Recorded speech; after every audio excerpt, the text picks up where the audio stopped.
पाक पढ़ी, अल्लाहुम्मा सल्लि व सल्लिम अला सय्यिदिना व मौलाना मुहम्मदिन व बारिक व सल्लिम सल्लु अलैहि सलातुन व सलामुन अलैका या रसूल अल्लाह, सल्लु अलैहि सलातुन व सलामुन अलैका या हबीब अल्लाह। अल्लाह फरमाता है कुल्लु मन अलैहा फान व यबका वजहु रब्बिका ज़ुल जलाल वल इकराम।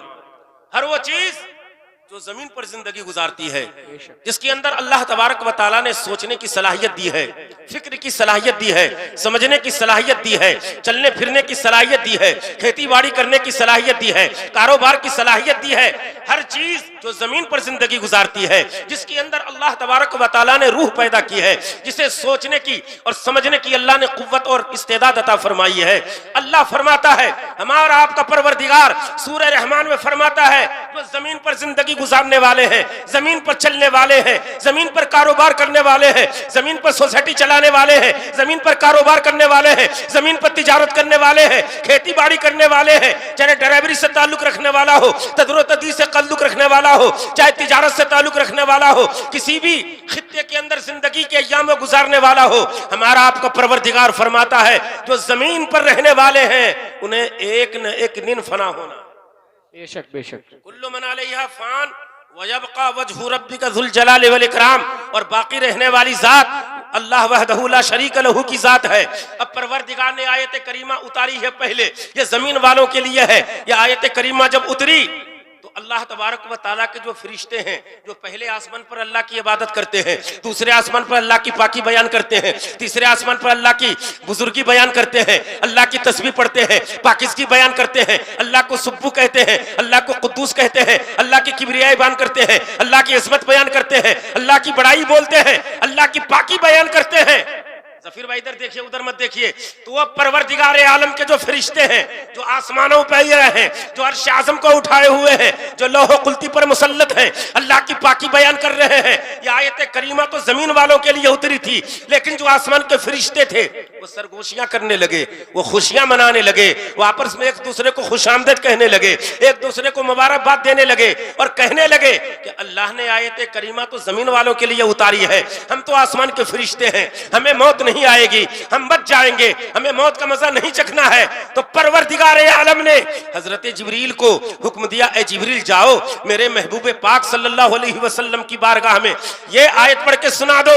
वो आयत क्या थी? कुल्लु नफ्सिन ज़ाइक़तुल मौत, हर नफ्स को मौत का मजा चखना है, हर नफ्स को मौत का मजा चखना है। चाहे आसमान से ताल्लुक रखने वाला हो, पहले आसमान से ताल्लुक रखने वाला हो, दूसरे आसमान से ताल्लुक रखने वाला हो, तीसरे आसमान से ताल्लुक रखने वाला हो, चौथे आसमान से ताल्लुक रखने वाला हो, पांचवें आसमान से ताल्लुक रखने वाला हो, छठे आसमान से ताल्लुक रखने वाला हो, सिदरतुल मुंतहा से ताल्लुक रखने वाला हो, अर्श आज़म से ताल्लुक रखने वाला हो, लौह से ताल्लुक रखने वाला हो, अर्श से ताल्लुक रखने वाला हो, अरे किसी भी खित्ते में रहने वाला हो, चाहे नबीयीन की जमात हो, सिद्दीकीन की जमात हो, सालिहीन की जमात हो, अख्ताब की जमात हो, अंसार की जमात हो, मुहाजिरीन की जमात हो, मुजाहिदीन की जमात हो, अशरे मुबश्शरा की जमात हो, अख्ताब की जमात हो, अगवास की जमात हो, अवताद की जमात हो, मुफस्सिरीन की जमात हो, जाहिदीन की जमात हो, मुस्तहिदीन की जमात हो, औलिया की जमात हो, सलाहा की जमात हो, अख्ताब की जमात हो, मुफस्सिरीन की जमात हो, मुहद्दिसीन की जमात हो, मुफ्तियों की जमात हो, आलिम की जमात हो, गाजी की जमात हो,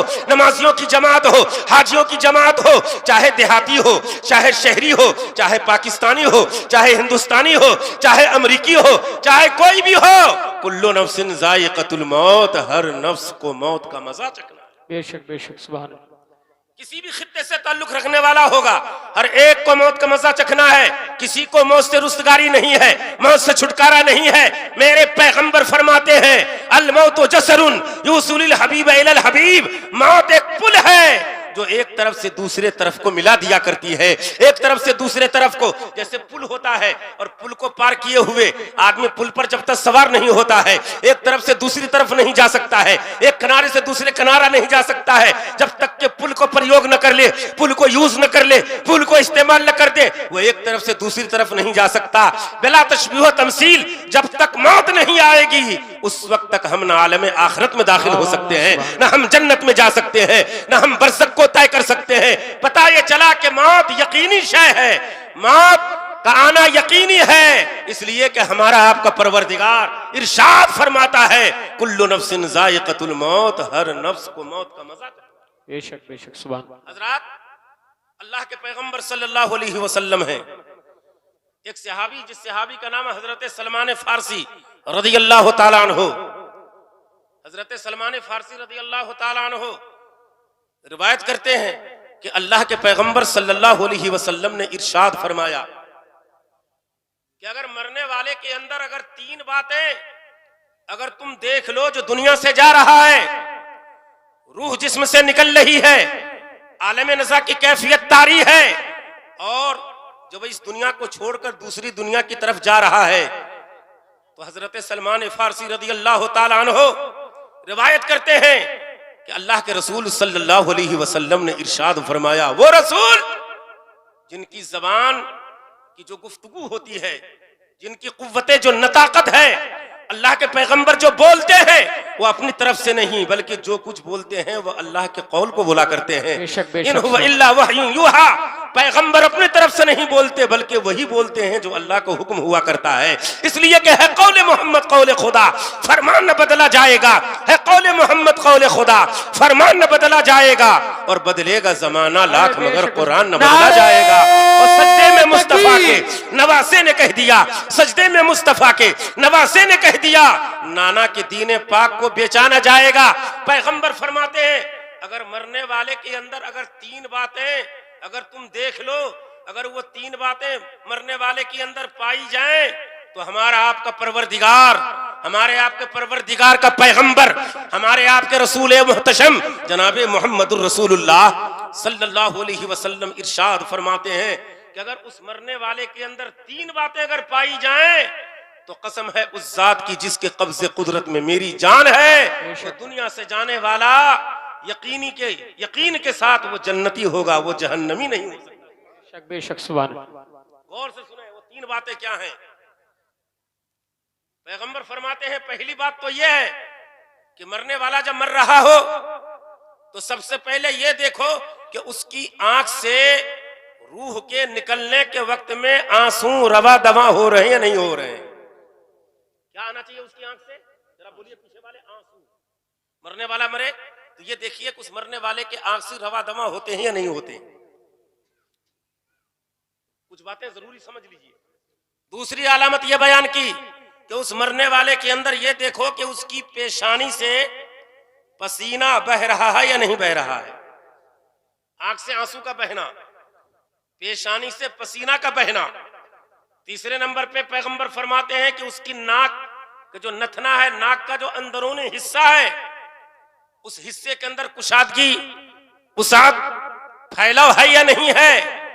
अगर उसकी पेशानी से पसीना बहने लगे रूह के निकलने के वक्त, आंसू रवा दवा होने लगे, अश्क बहने लगे, और नाक के नथना के अंदर कुशादगी पैदा हो जाए, तो हमारे आपके पैगंबर फरमाते हैं अगर ये तीनों बातें उस मरने वाले के अंदर पाई जाए तो कसम है उस जात की जिसके कब्ज़े कुदरत में मेरी जान है, वो जाने वाला जहन्नमी नहीं हो सकता है बल्कि अल्लाह के फजल से वो जन्नती होकर जा रहा है, वो गुलाम मुस्तफ़ा होकर के जा रहा है, वो आशिक़े गौसो ख्वाजा रज़ा बन के जा रहा है, वो गुलाम हुसैन बन के जा रहा है, वो सिद्दीक़ अकबर का वफादार गुलाम जा रहा है, उमर बिन खत्ताब का गुलाम जा रहा है, उस्मान गनी का चाहने वाला जा रहा है, अली मुर्तज़ा का आशिक जा रहा है, हसनैन करीमैन की मोहब्बत में जा रहा है।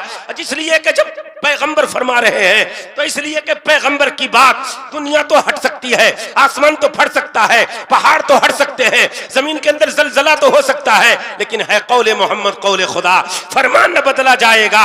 है कौले मोहम्मद कौले खुदा, फरमान न बदला जाएगा, और बदलेगा जमाना लाख मगर कुरान न बदला जाएगा। इसलिए कि पैगंबर फरमा रहे हैं अगर मरने वाला मर रहा है, तीनों बातें अगर पाई जा रही हैं तो वो जन्नती होकर जा रहा है।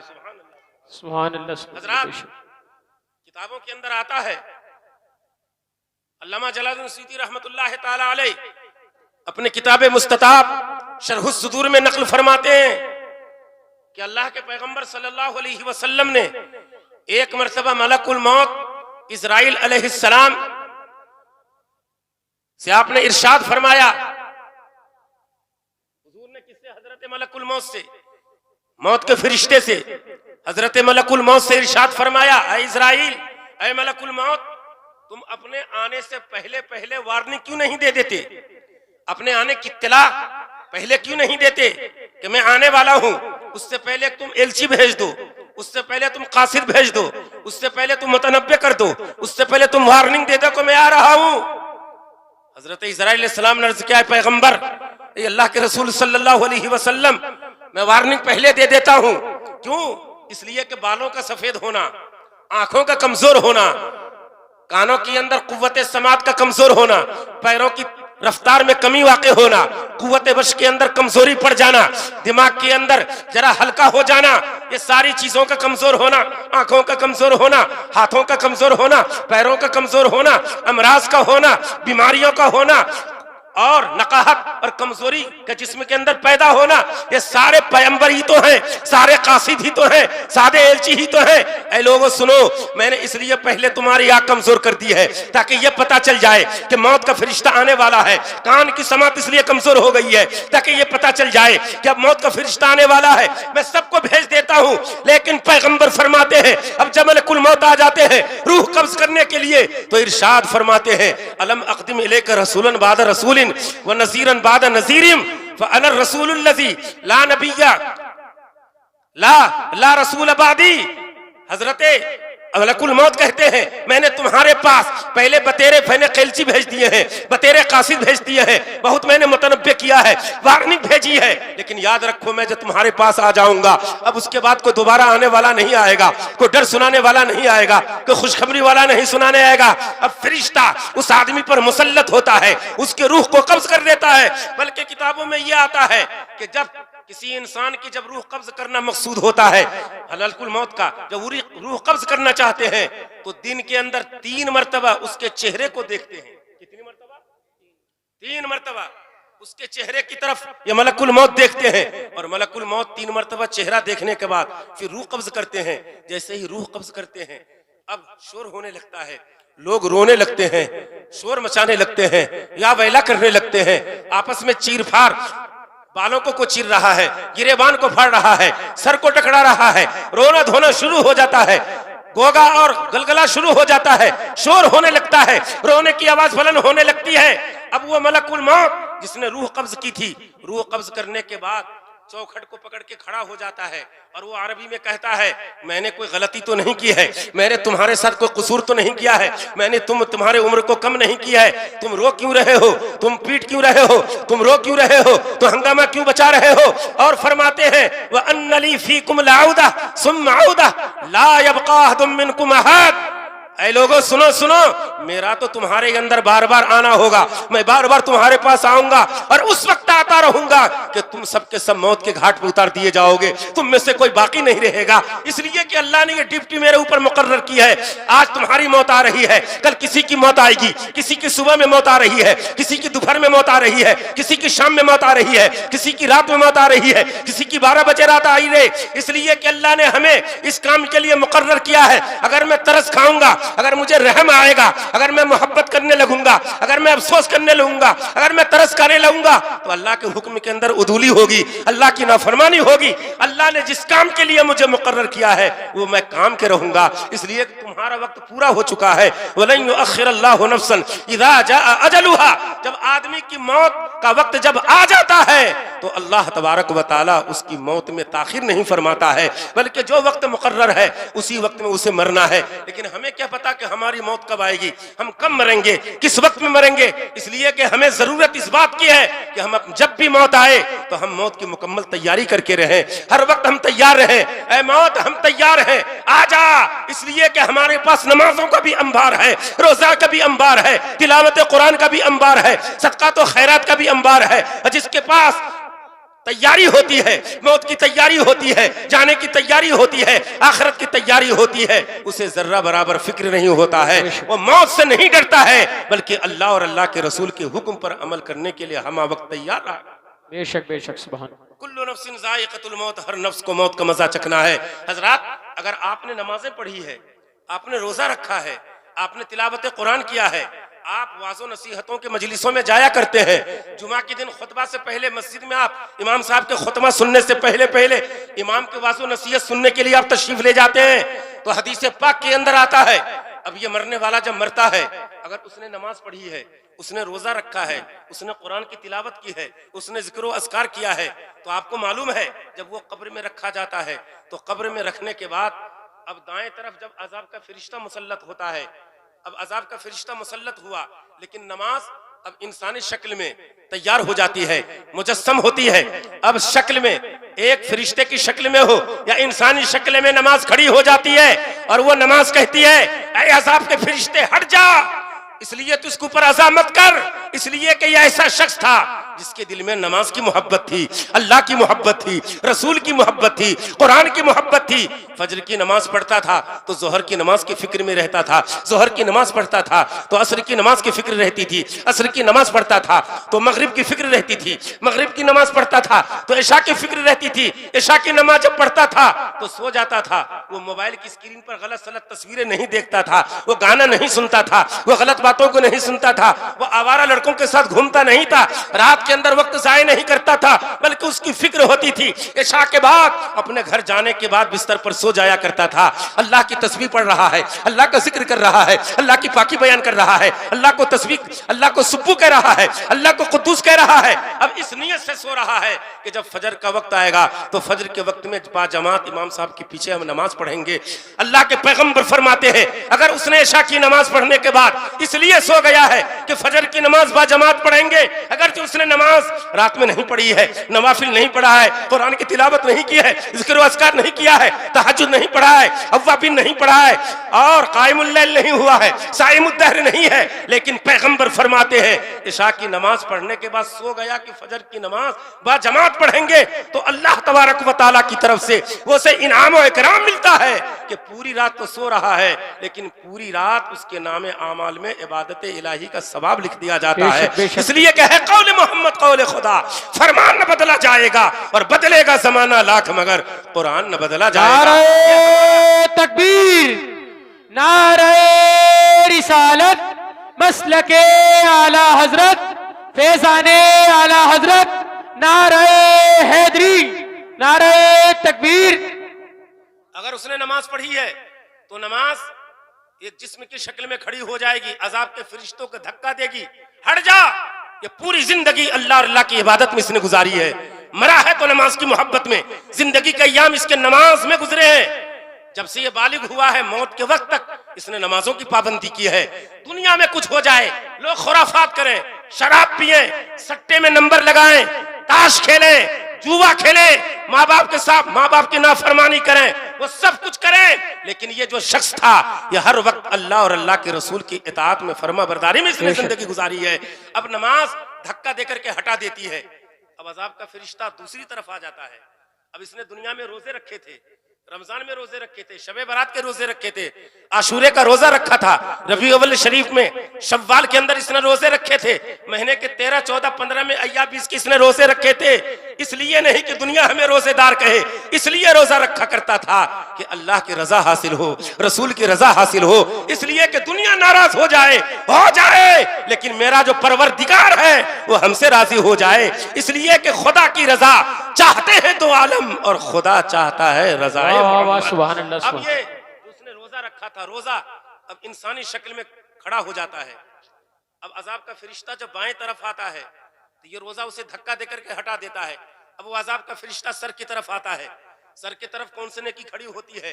जिक्र, कुरान पाक का पढ़ना, तस्बीह तहलील, अल्लाहु समद, अल्लाह तबारक व तआला, उन तमाम जिक्र व अस्कार कुरान की तिलावत को सरहाने में इंसानी शक्ल में खड़ा कर देता है।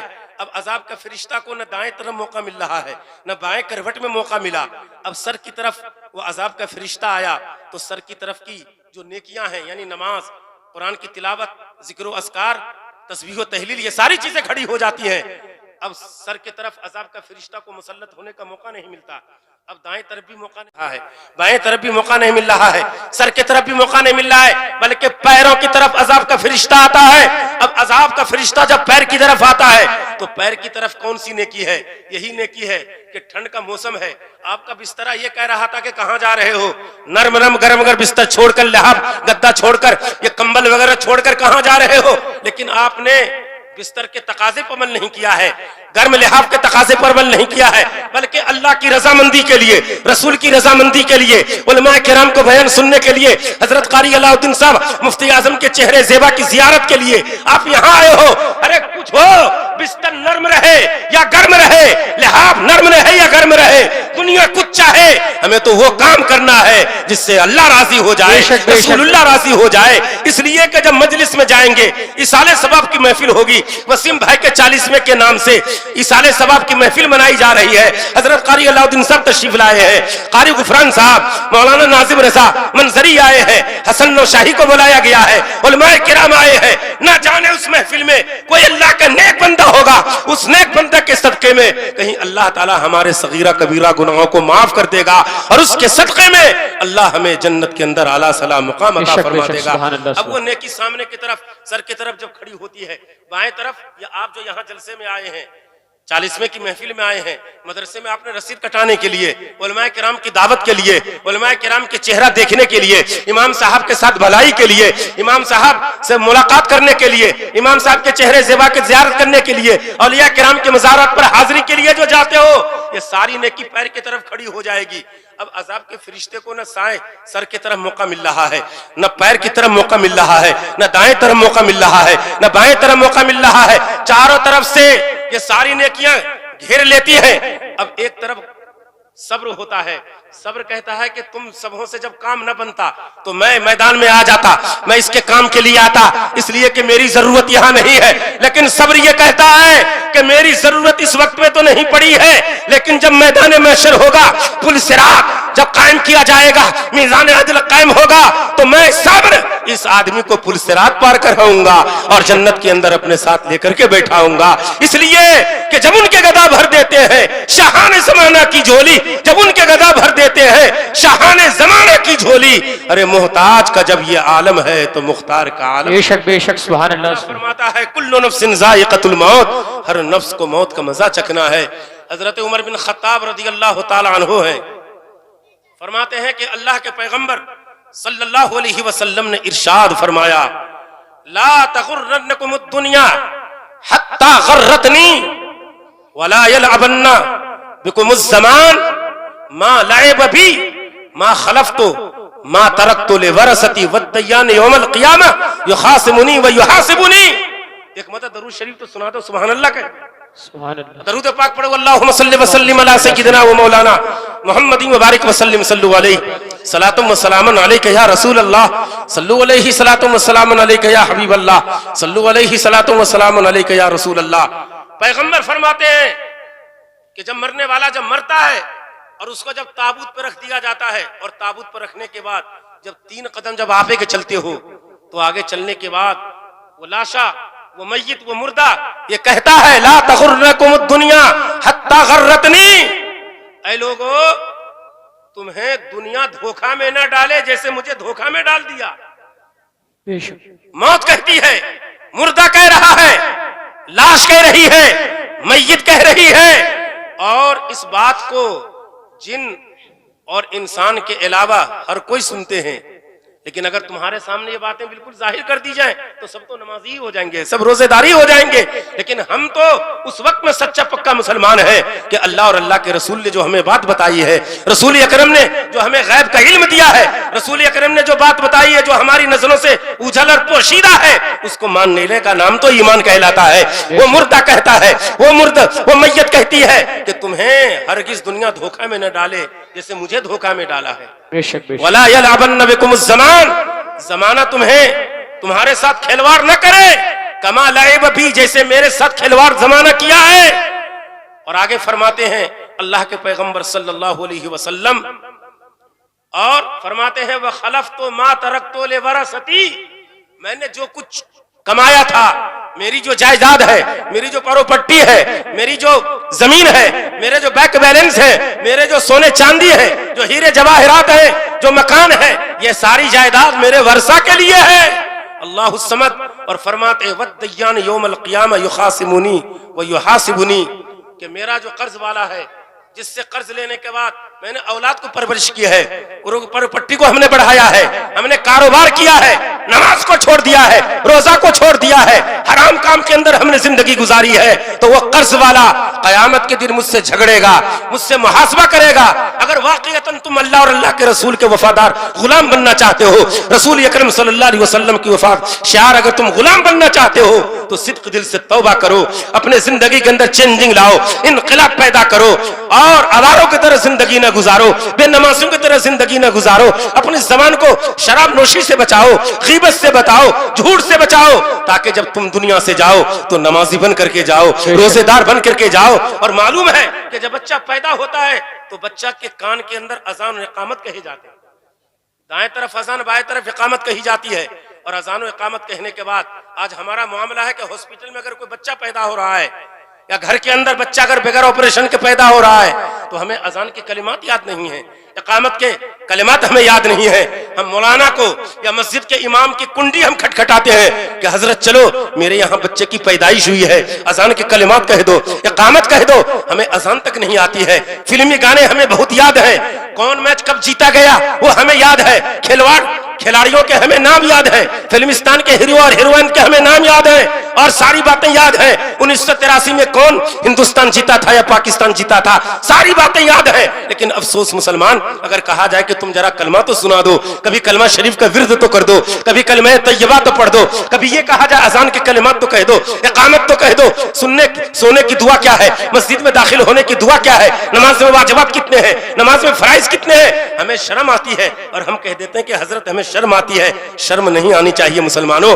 इसलिए याद रखो, जब तुम पैदा हुए थे तो तुम्हारे कान के अंदर अजान कहलवाई गई थी, इकामत कहलवाई गई थी। अब जब तुम पैदा हो गए, पैदा होने के बाद जब तुम्हारे इंतकाल का वक्त आता है, तो याद रखो अजान के बाद जब इकामत होती है तो इकामत के बाद जमात में कोई वक्फा नहीं होता, उसमें लंबी ताखिर नहीं होती है, बिला तशबीह व तमसील अजान और इकामत कही जा चुकी है। अब तुम्हारी जो जिंदगी है ये सफर जिंदगी है, ये मुसाफिर जिंदगी है, ये चंद रोजा जिंदगी है। याद रखो कि अजान और इकामत कही जा चुकी है। अब नमाज जनाजा जब होगी तो उसमें न इकामत कही जाएगी न तकबीर कही जाएगी।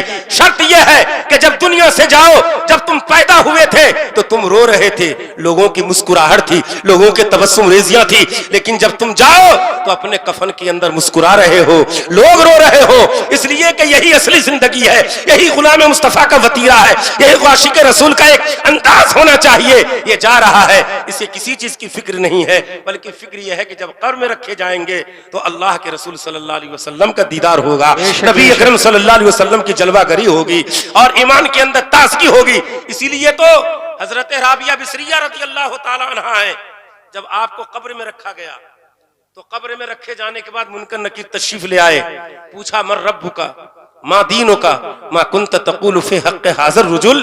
पहला सवाल था, ए राबिया बिसरिया पूरी जिंदगी अल्लाह और अल्लाह के रसूल की इबादत में गुजारी है, लेकिन सवाल तो सबसे होना है, नबियों के अलावा, बच्चों के अलावा। हजरत राबिया से पूछा गया, राबिया ये बताओ तेरा रब कौन है? तो हजरत राबिया ने क्या मुबारक जवाब दिया था, जरा सुभान अल्लाह तो कह दीजिए। सुभान अल्लाह।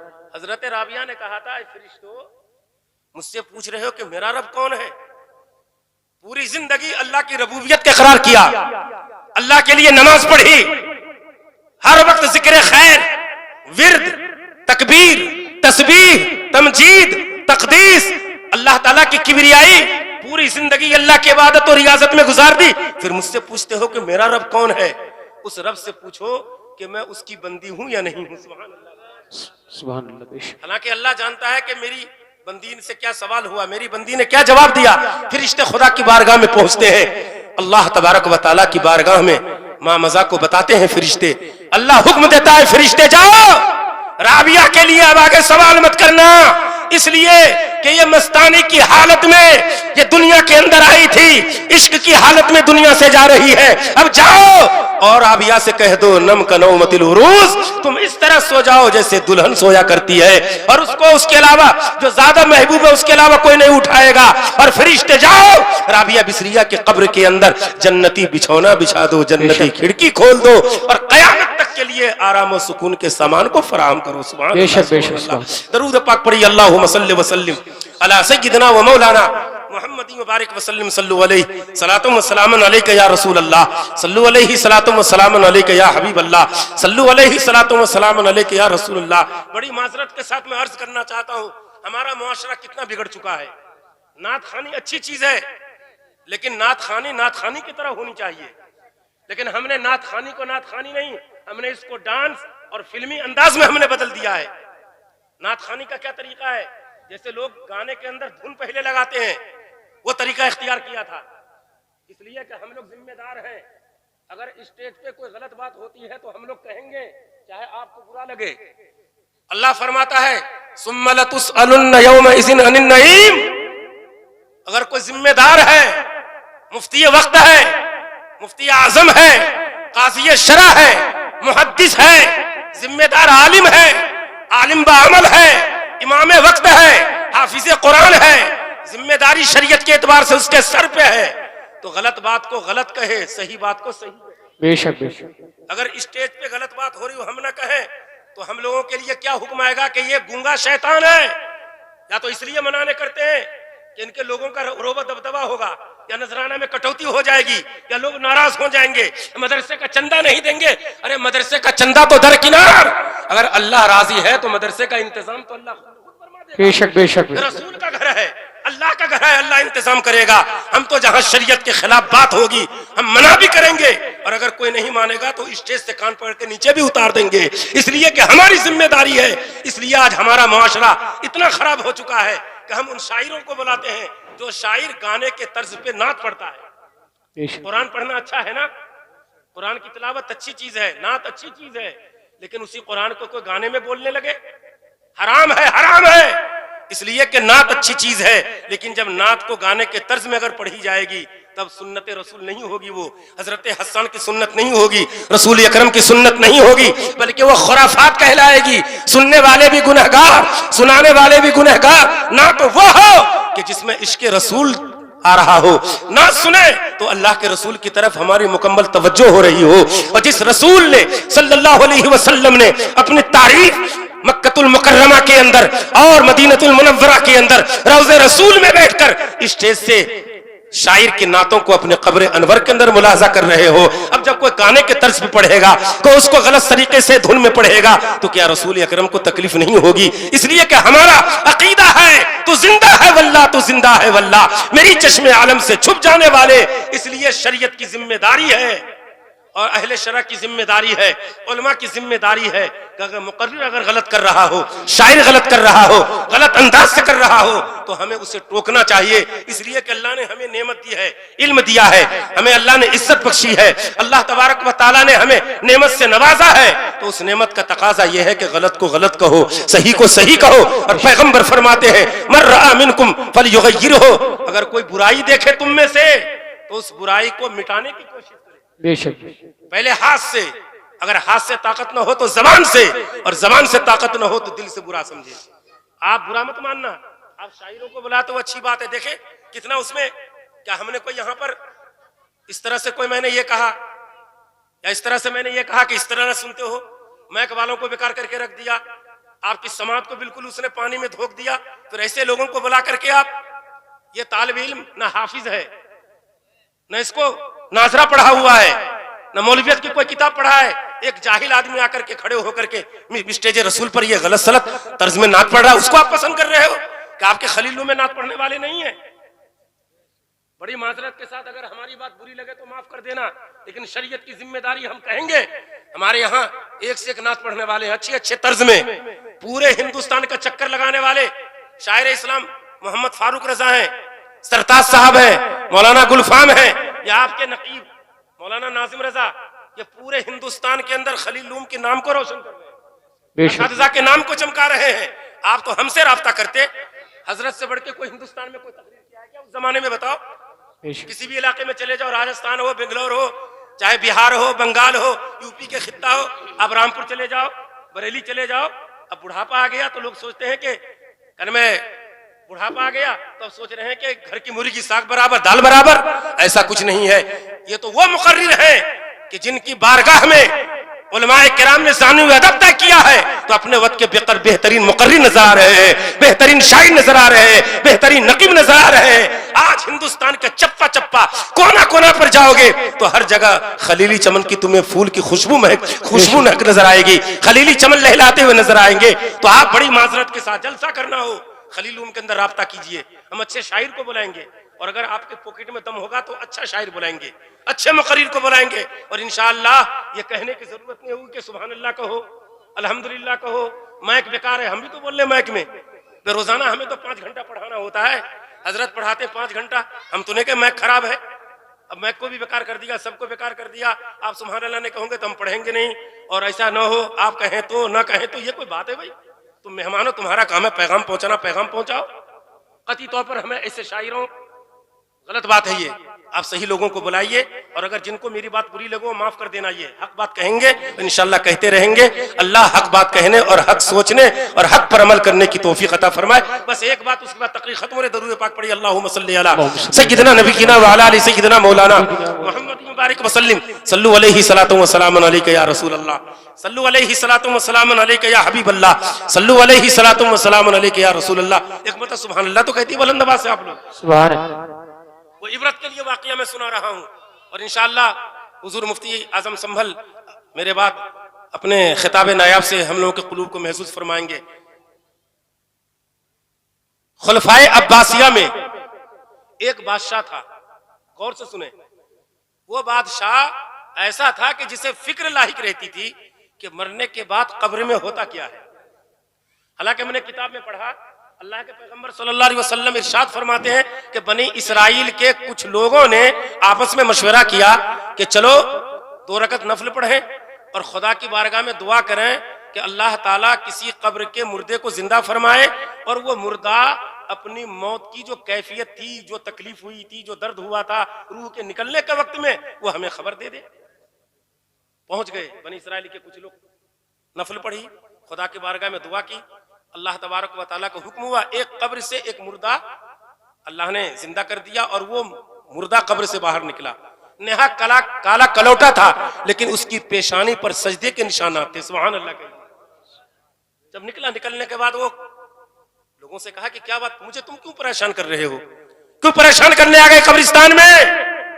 तो लोगों ने कहा था कि हमने खुदा की बारगाह में दुआ की है कि हम तुम अपने मौत की जो तकलीफ थी उस तकलीफ को बताओ ताकि हम अपने दिल में खौफे खुदा पैदा करें, तौबा करें और जब दुनिया से जाएं तो हमारी जबान पर कलमा तय्यबा जारी है। बेशक बेशक। तो उस मुर्दे ने कहा था 100 साल पहले मेरा इंतकाल हुआ था, याद रखो मुसलमानों, 100 साल पहले मेरा इंतकाल हुआ था, जबकि मैं नमाजी था, रोजेदार था, अल्लाह का नेक बंदा था, लेकिन 100 साल पहले जो रूह निकलने के वक्त में मुझे तकलीफ हुई थी वो तकलीफ 100 साल गुजरने के बाद भी खत्म नहीं हुई है। बताओ।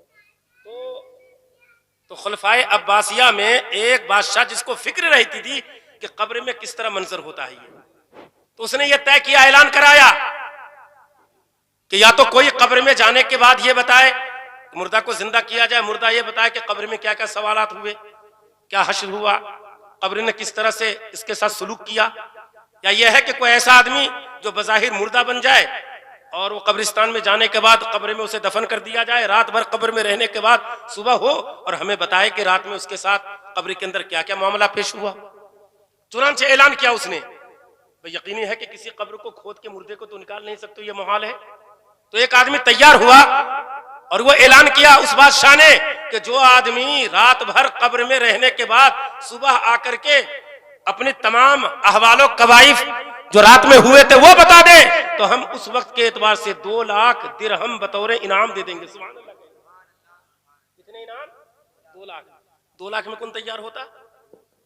फिर वो इनाम बढ़ाता चला गया, 2 लाख से 4 लाख, 4 लाख से तकरीबन 8 लाख, तकरीबन आज से तकरीबन 600-700 साल पहले की बात है ये। लेकिन एक बखील कंजूस था, वो तैयार हो गया कि यार 8 लाख रुपये, 8 लाख दिरहम, 8 लाख रुपये नहीं 8 लाख दिरहम, कई हजार कई करोड़ बनते हैं। वो सोचा कि मैं मर जाऊंगा, चलो कब्र में, कब्र दबाएगी, मैं मर जाऊंगा, लेकिन इतनी सारी रकम पूरी जिंदगी नहीं कमा पाऊंगा, तो वो रकम मेरे बच्चों के लिए काफी हो जाएगी। और मेरे बच्चे आराम से जिंदगी गुजारेंगे। आदमी को फिक्र होती है औलाद की, लेकिन ये पता नहीं ये रकम जो हम दे रहे हैं, ये रकम से हमारी औलाद है सट्टा खेलेगी, शराब पिएगी, जुआ खेलेगी, कब्र में और धुनाई होगी हमारी। चुनांचे एक बखील तैयार हो गया, ऐलान हो गया पूरे शहर के अंदर कि फलां साहब रात भर के लिए कब्र में जाने के लिए तैयार हैं। पूरे शहर के अंदर ऐलान हुआ। उसके बाद अब वो कफन पहन लिया। कफन पहनने के बाद पूरा शहर उसके पीछे पीछे जा रहा है। बादशाह भी अपनी सवारी पर सवार होकर के आ गया। कब्रिस्तान लोग पहुंचे। पहुंचने के बाद कब्र में उसे उतारा गया।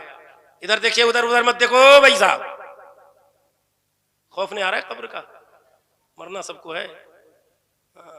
आज हम नमाज नहीं पढ़ते, सोचते हैं बख्शे बख्शाएं, इतनी धुनाई होगी क्या अकल ठिकाने लग जाएगी वहां पे। हजरत उस्मान गनी दामाद पैगंबर हैं, अल्लाह के रसूल ने दुनिया में जन्नती होने की खुशखबरी दी, लेकिन जब मौत का जिक्र, कब्र का जब तज़किरा छिड़ता था तो हजरत उस्मान गनी इतना रोते थे कि आपके आंखों से आंसू इतने निकलते थे कि आपकी दाढ़ी शरीफ तर हो जाया करती थी। वो बख्शे बख्शाएं और हमारे पास न नेकी, न नमाज, न रोजा, न जाने किस हालत में हमारा खात्मा हो। चुनांचे उस शख्स को कब्र में उतारा गया, तख्ता लगा दिया गया, मिट्टी डाल दी गई। अच्छा, कब्र में चाहे दिन में दफन करो या रात में, अंधेरा तो अंधेरा है भाई। सारे लोग कब्र पर मिट्टी देने के बाद आ गए। अब वक्त शुरू होता है, उसका कुछ बयान है, बताऊंगा मैं। वो देखता है कि कुछ देर के बाद दाएं तरफ का जो हिस्सा है, यानी जब मुर्दे को जब कब्र में लेटाएंगे तो एक तरफ दाएं तरफ की पसली, बाएं तरफ की पसली, अब वो दोनों तरफ का जो हिस्सा है, दोनों तरफ का जो बाजू है, वो दीवार मिलना शुरू हो गई। इस तरह शुरू हो गई। शुरू होते होते वो बताता है कि ऐसा लगा कि जैसे अब मैं बिल्कुल दब जाऊंगा, बिल्कुल अब हमारी रूह निकल जाएगी। इतना सोच रहा था कि अचानक वो दोनों दीवारें अलग हो गई। फिर वो सोचने लगा कि शायद मेरे जहन में वहम था, ये दिल में एक फतूर पैदा हुआ, ये दीवार नहीं मिल रही थी। अभी सोच ही रहा था कि सर के तरफ और पैर की तरफ की जो दीवार थी वो मिलना शुरू हो गई। मिलते मिलते मिलते अब उसका जो घुटना है वो बिल्कुल सीने से लगना शुरू हो गया। अब ऐसा लगता कि घुटना बिल्कुल सीने को फाड़ के पीठ की तरफ ये घुटना निकल जाएगा। पसली बिल्कुल अब टूट जाएगी, चकनाचूर हो जाएगी। अभी ये सोच ही रहा था कि अब रूह निकलेगी, तब रूह निकलेगी, लेकिन उसके बाद फौरन सर के तरफ और पैर की तरफ की दीवारें दूर हो गईं। अब ये सोचने लगा कि हुआ ये क्या, अल्लाहु समद। तो उसके दिल के अंदर ख्याल पैदा हुआ। और वो जब जा रहा था कब्रिस्तान, जिंदगी भर उसने अल्लाह की राह में कोई खर्च नहीं किया था, एक पैसा नहीं दिया था, न मस्जिद में, न मदरसे में, न किसी को किसी चीज में पैसा दिया था। लेकिन जब वो चल रहा था कब्रिस्तान की तरफ, एक फकीर आया था और उस फकीर ने कहा था अल्लाह के नाम पे कुछ तो दे दो। तो कुछ तो था नहीं उस बखील कंजूस के पास, मक्की चूस के पास। तो जमीन से एक मूंगफली के छिलके को उठाकर उसने उस फकीर को दे दिया। दिया भी तो मूंगफली का छिलका। वो छिलका इतना काम कर गया कि अल्लाह तबारक व तआला ने कब्र के अजाब से उसे महफूज फरमा लिया। और वो सोचने लगा, काश कि अगर मैं पूरी जिंदगी जो मैंने कमाया था अगर अल्लाह की राह में खर्च कर दिया होता तो कब्र के इस वहशतनाक मंजर से मैं बिल्कुल महफूज और मामून हो जाता। इसलिए जरूरत इस बात की है, मस्जिद हो, मदरसा हो, कोई गरीब आदमी है, किसी लड़की की शादी नहीं हो रही है, किसी के पास लिहाफ का इंतजाम नहीं है, उसके पास दवा का इंतजाम नहीं है, पैसे की दिक्कत है, ऐसे मोहताज लोगों की मदद किया करो। मस्जिद में दो, मदरसे में दो, मोहताज लोगों की तुम इमदाद करो। इसलिए कि अल्लाह के पैगंबर सल्लल्लाहु अलैहि वसल्लम की बारगाह में एक सहाबी ने अर्ज किया था, या रसूल अल्लाह, ये अल्लाह के पैगंबर, कोई ऐसा अमल बता दीजिए कि जो अमल मुझे जन्नत में दाखिल कर दे। सुभान अल्लाह। तो हुजूर ने फरमाया था, वल मिन्हतुल उलूफ, थोड़ा थोड़ा खुदा की बारगाह में हदिया पेश किया करो। और फरमाया कि अगर तुमसे ये ना हो सके तो सच बोला करो, झूठ से बाज आओ, गरीबों को खाना खिलाओ, नंगों को कपड़ा पहनाओ। और फरमाया फ़इल्लम तुतिक ज़ालिक, अगर ये ना हो सके तो फरमाते हैं कफ़े लिसानक इल्ला मिन खैरिन, कि अपनी जबान से नेक बात ही बोला करो। बेशक बेशक। सुभान। एक सहाबी ने अर्ज किया था, या रसूल अल्लाह, मुझे ये कैसे पता चलेगा कि मैं सही बात बोल रहा हूँ या गलत बात बोल रहा हूँ, मेरी हद बात सही होती है। तो पैगंबर ने फरमाया था, सुन, जब तू ये बात बोले तुम्हें यह पता कैसे हो कि तुमने सही बात कही है या गलत बात कही है? आलिमता अन आलम अली कद अहसनतु व कद असातो, ए अल्लाह के पैगंबर मुझे कैसे मालूम होगा कि मैंने सही बात कही है या मैंने गलत बात कही है? तो हमारे आपके पैगंबर फरमाते हैं, सुनो, अगर तुम अपने पड़ोसियों से ये कहते हुए सुनो कि तूने अच्छी बात कही है तो तुम्हारी बात अच्छी है, और तुम्हारे पड़ोसी ये कहे इसने गलत बात कही है तो समझो गलत बात है। तो अगर 40 लोग तुम्हारी तारीफ करें तो वाकई तुम काबिले तारीफ हो, 10 आदमी बुराई करें तुम बुराई के लायक हो। तुम वो हो कि जिससे अल्लाह अल्लाह के रसूल राजी हो जाएं। और नमाज की तैयारी करो, ज़कात अदा करो, जन्नत में जाने के काम करो, गुनाहों से बचो, शराब से अपनी ज़बानों को बचाओ, सूद ब्याज के कारोबार को छोड़ो और मौत को याद करो। अल्लाह तबारक व तआला हमें और आपको कहने से ज्यादा अमल की तौफीक अता फरमाए। कहते हैं मंजूर इस बज़्म में इस्लाह मफासिद, मंजूर इस बज़्म में इस्लाह मफासिद, निश्तर जो लगाता है दुश्मन नहीं होता। अखीर वक्त है आसी चलो मदीने को, निसार हो के मरो तुरबते पैगंबर पर। और आला हजरत सरकार फरमाते हैं, जानो दिल होश खीरत सब तो मदीने पहुंचे, तुम नहीं चलते रजा सारा तो सामान गया।